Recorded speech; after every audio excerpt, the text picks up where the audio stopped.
এই যে বাড়ির সব কাজ কি আমি একাই করব? এইদিকে সেই মহারানী তো দিনরাত ঘুরে বেড়ায়, তাকে কিছু বলতে পারো না? কি আর বলবো, ছোট বৌমা তো তোমার সাথে সাথে সব কাজই করে দেয়। আর তুমি বাড়ির বড় বউ, একটু দায়িত্ব নিয়ে তোমাকেই তো সব কাজ করতে হবে। বড় বউ না ছাই, দিনরাত এটা করো সেটা করো এই করেই তো আমার পুরো দিনটা কাটে। আর এইদিকে এই মহারানী তো কিছু না করেই বাড়ির সবার চোখের মণি হয়ে উঠেছে। তা চোখের মণি হয়ে উঠবে না কেন? সবাইকে কত সম্মান করে তুমি জানো? কখনো কারো মুখের ওপরে কথাই বলে না। আর সকালে বিকালে বাবাকে কতটা যত্ন করে দেখেছো? যত্ন করে না ছাই, ওইসব নাটক বুঝলে, ওইসব নাটক। তোমার যদি মনে হয় ছোট বৌমা নাটক করছে, তাহলে এই নাটকটা তুমি এতদিন করোনি কেন? তাহলে তো তোমাকেও বাড়ির সবাই চোখের মণি করে রাখতো। ওইসব নাটকীয় কাজ আমার দ্বারা হবে না। দাঁড়াও, বাড়ির সবাই ছোট বৌমাকে মাথায় করে রেখেছো তো, এই মাথা থেকে আমি নামাবো। এমন কাজ করব যে ছোট বৌমা আর কোনোদিন মুখই দেখাতে পারবে না। তা বলতে বলতে এমন গুম খেয়ে গেলে কেন? কি ভাবছো? না কিছু ভাবছি না। আর তোমাকে বলে কি হবে শুনি? তুমিও তো আর সবার মতো শুধু আমার ভুলটাই দেখতে পাও, ছোট বৌমার তো কোনো ভুলই দেখতে পাও না। তাই তোমাকে বলে কিছু হবে না, যা করার আমি নিজেই করব। তুমি আবার কি করতে চাইছো? কিছু না, যাও তুমি গিয়ে তোমার নিজের কাজ করো।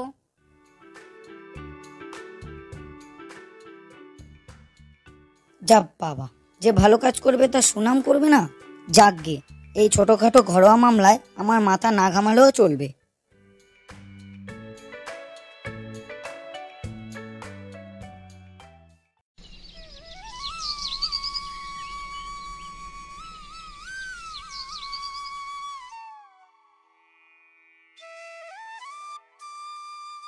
বলি কি বাবা, একটু সাবধানে ক্ষেতের কাজ দেখাশোনা করবেন।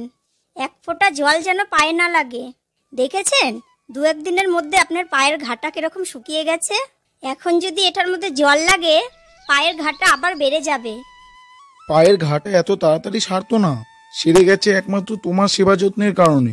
তুমি দিনরাত যেভাবে আমার যত্ন করেছো, তার কারণেই এত তাড়াতাড়ি সেরে গেছে।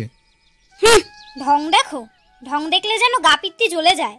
পায়ে এক ফোঁটা জল লাগাবেন না বাবা, যত সব। ছোট বৌমা, তা বলি আজ তোমরা কি রান্না করবে ভেবেছো? আপনি কি খাবেন বলুন, আমি সেটাই রান্না করব। অনেক দিন হলো মুড়ি ঘন্ট খাই না, তাই বলি কি বৌমা, তোমার যদি সময় হয় তাহলে আজকে একটু মুড়ি ঘন্ট রান্না করে রেখো। ঠিক আছে বাবা, আজকে যাই রান্না করি, আজকের খাবারের মধ্যে মুড়িঘণ্টটা থাকবেই। সেটা কি আর বলতে, আমি কিছু না বলতেই তুমি আমার সব পছন্দের খাবার রান্না করো। আর আজ আমি বলে গেছি, তুমি তো সেটা রান্না করবেই। তা আমি এখন আসি বৌমা। সাবধানে যাবেন কিন্তু বাবা। আর হ্যাঁ, যেটা বলেছিলাম, পায়ে যেন এক ফোঁটাও জল না লাগে। আচ্ছা ঠিক আছে ঠিক আছে, আমি দেখে শুনেই পা ফেলবো।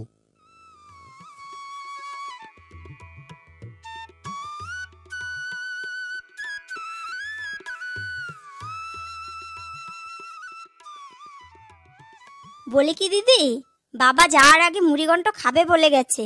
তাই বলি কি, রান্নাটা কি তুমি করবে না আমি করে দেব? নে খাইয়ে নে, আজকের দিনটাই খাইয়ে নে। কালকে আমি তোকে বাবার সামনে অপমানিত করব। কি গো দিদি, কি ভাবছো গো? তোমাকে যে জিজ্ঞাসা করলাম, মুড়িঘণ্টটা কি তুমি রান্না করবে না আমি রান্না করে দেব? বাবা তোর হাতে মুড়িঘণ্ট খেতে চেয়েছেন, মুড়িঘণ্টটা নয় তুই রান্না করে দে। আর শোন, এখন আমি সব রান্না করে দিচ্ছি, তুই গিয়ে একটু বিশ্রাম নে। আজকের রাতের রান্নাটা তুই করিস। ঠিক আছে দিদি, রাতের রান্নাটা না হয় আমিই করে দেব। কিন্তু এখন তুমি একা একা রান্না করবে আর আমি ঘরে বসে থাকবো? না না, আমিও তোমার সাথে রান্না করব। আচ্ছা বেশ, তুই যখন রান্না করতে চাইছিস তাহলে চল দুজন মিলে তাড়াতাড়ি রান্না করে ফেলি। আর হ্যাঁ, বিকেলের রান্নার সময় কিন্তু আমি ঘরে থাকবো না, একটু ওই পাড়ায় যেতে হবে, দরকার আছে। ঠিক আছে দিদি, বিকেলের রান্নাটা আমি একাই করে নেব।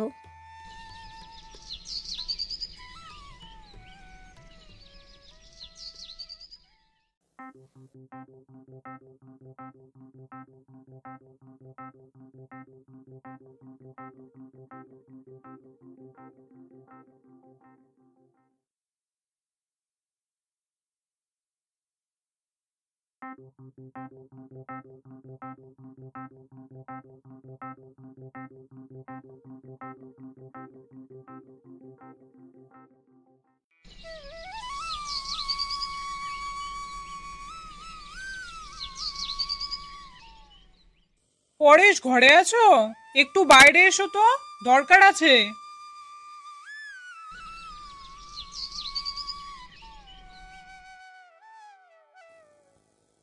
বলুন কি হয়েছে, এত চিৎকার করছেন কেন? তুমি কি শুনেছো? কাল আমার বাগান থেকে সব আম চুরি হয়ে গেছে। তাই আমি মোড়ল মশাইয়ের কাছ থেকে অনুমতি নিয়ে গায়ের সবার বাড়ি চেক করছি। যে আমগুলো চুরি করেছে সে রাতের মধ্যে এতগুলো আম গ্রাম থেকে উধাও করে নিয়ে যেতে পারবে না। আমি নিশ্চিত কারো না কারো ঘরে আমগুলো পাওয়া যাবে। তাই তুমি যদি কিছু মনে না করো তাহলে আমি তোমার বাড়ি চেক করতে চাইছি।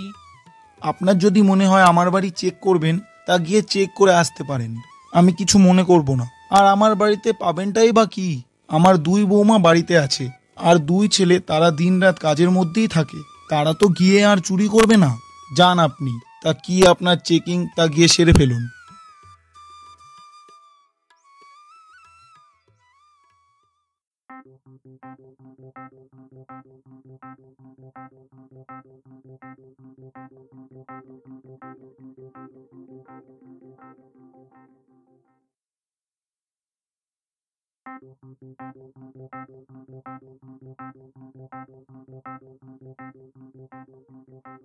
এ কি পরেশ, এত আম তোমার ঘরে?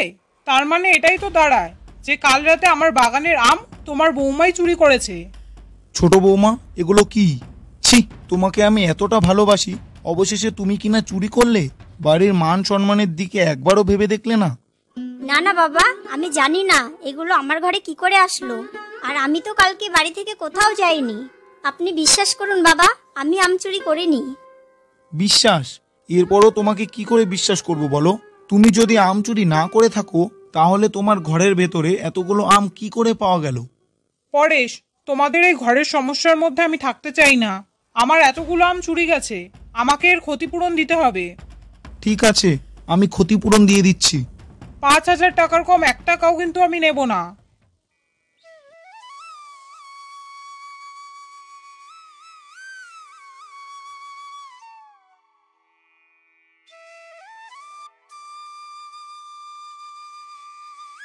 ছি বৌমা, ছি।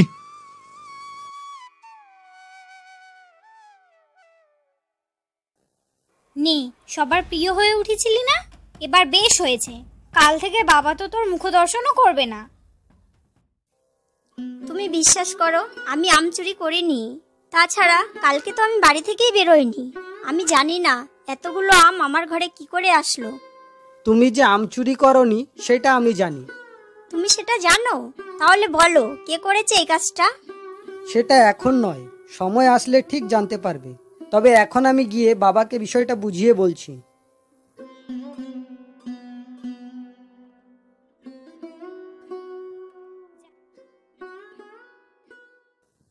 যাই গিয়ে দেখি।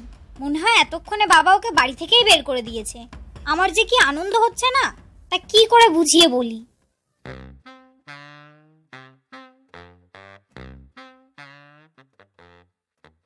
ঠিক আছে ছোট বৌমা, তাহলে আজকে মাংস রান্না করে রাখো। আর হ্যাঁ, আজ আমি দুপুরে একটু তাড়াতাড়ি ফিরবো। আর মনে রেখো, খাবারের স্বাদ যেন একটুও খারাপ না হয়। ঠিক আছে বাবা, আমি খুব যত্ন সহকারে রান্নাটা করব। একই দেখছি, বাবা তো ছোট বৌমাকে কিছুই বলছে না। এত ষড়যন্ত্র করে ওই আমগুলো ওর ঘরে রাখলাম, এত কিছু হওয়ার পরেও বাবা ওকে কিছু বলছে না। ঠিক আছে ছোট বৌমা, আমি এখন আসছি। আর মনে রেখো, খাবারটা যেন ঠিকঠাক হয়।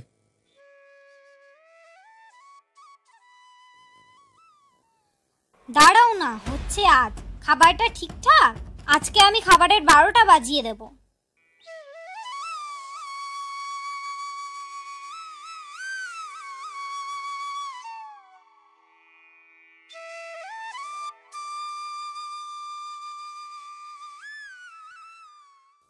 আরে ছোট, তোর রান্না হয়ে গেছে?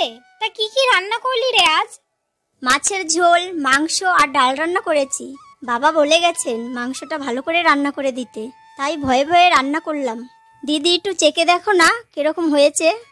না না, এখন চেখে দেখে যদি ভালো বলি, আর কিছুক্ষণ পর বাবা যখন খাবে তখন যদি খারাপ হয়, তাহলে সবার সন্দেহ হতে পারে। না না ছোট, তুই যখন এত মন দিয়ে রান্না করেছিস, তাহলে আর চেখে দেখার দরকার নেই, নিশ্চয়ই ভালোই হবে। আম চুরির ঘটনায় বাবা খুবই কষ্ট পেয়েছে। অনেক কাকতি মিনতি করে বাবাকে বুঝিয়েছি। আর আজ যদি রান্নাটা খারাপ হয়, বাবা আমাকে বাড়ির থেকেই বের করে দেবে। দাঁড়া না, আজ আমি তোর খাবারের 12টা বাজিয়ে ছাড়বো। আর বাবা আজ বিকেলের মধ্যে অবশ্যই তোকে বাড়ি থেকে বের করে দেবে। ঠিক আছে ছোট, আমি আমার ঘরে যাচ্ছি, তুইও স্নান সেরে নে, একটু পরে তো বাবা চলে আসবে।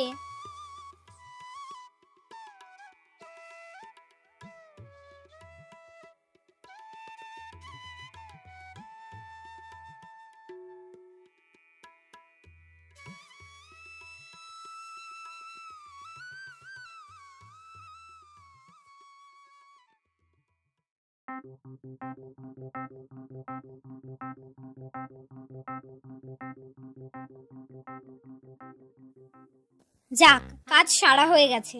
এবার বাবা এসে গেলে বুঝতে পারবে ছোট বৌমা এটা কি রান্না করেছে। না, এখন আমাকে যত তাড়াতাড়ি সম্ভব রান্নাঘর থেকে বেরিয়ে যেতে হবে।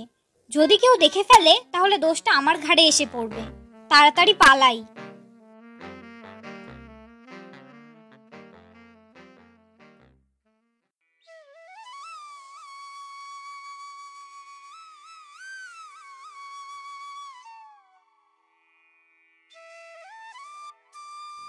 তা হ্যাঁ রে বিমল, তুই যেরকম বলেছিলি ঠিক সেরকম করেছিস তো? হ্যাঁ বাবা, ঠিক তাই করেছি। আর সেটাই ঘটেছে যেটা আমরা ভেবে রেখেছিলাম। দিদি, তোমাকে বাবা ডাকছেন। হয়তো অবশ্যই ছোট বৌমাকে বাড়ি থেকে বের করে দেবে, আর সেটা আমাকে জানাতে চাইছে। আমার যে কি আনন্দ হচ্ছে না। তুই যা, আমি আসছি।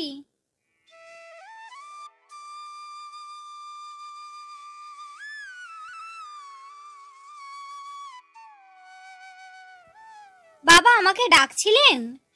হ্যাঁ বড় বৌমা, আমি তোমার থেকে জানতে চাইছিলাম তোমার কি এই বাড়িতে থাকতে কোনো অসুবিধা আছে? কেন বাবা, হঠাৎ করে এরকম কথা জিজ্ঞাসা করছেন কেন? বিমল, ভিডিওটা বড় বৌমাকে দেখা।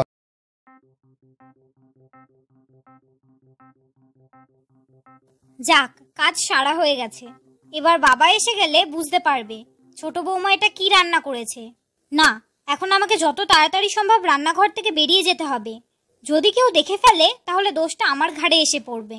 তাড়াতাড়ি পালাই। আজ আমার ভাবতেও ঘৃণা লাগছে, একদিন তোমাকে এই বাড়ির বউ করে নিয়ে এসেছিলাম। আর বৌদি, তোমাকে আমি নিজের চোখে আম চুরি করতে দেখেছি। তারপর আমরা সবাই মিলে সিদ্ধান্ত করি এই ঘটনার প্রমাণ রাখা উচিত। আমার ভুল হয়ে গেছে, আমি আর কোনোদিন এরকম কাজ করব না। আমাকে তোমরা ক্ষমা করে দিও। তুমি আমার বড় দিদির মতো। যেমনি ছোটরা ভুল করলে বড়রা ক্ষমা করে দেয়, ঠিক তেমনি বড়রাও ভুল করলে ছোটদেরও উচিত বড়দের ক্ষমা করে দেওয়া। আমি তোকে নিয়ে সবসময় হিংসা করতাম, কিন্তু আজ আমি বুঝতে পারলাম তুই যতটা ভালো তোর মনটাও ততটাই ভালো। আমায় ক্ষমা করে দে রে বোন। চলো আজ সবাই মিলে নুন মাংস খাবো।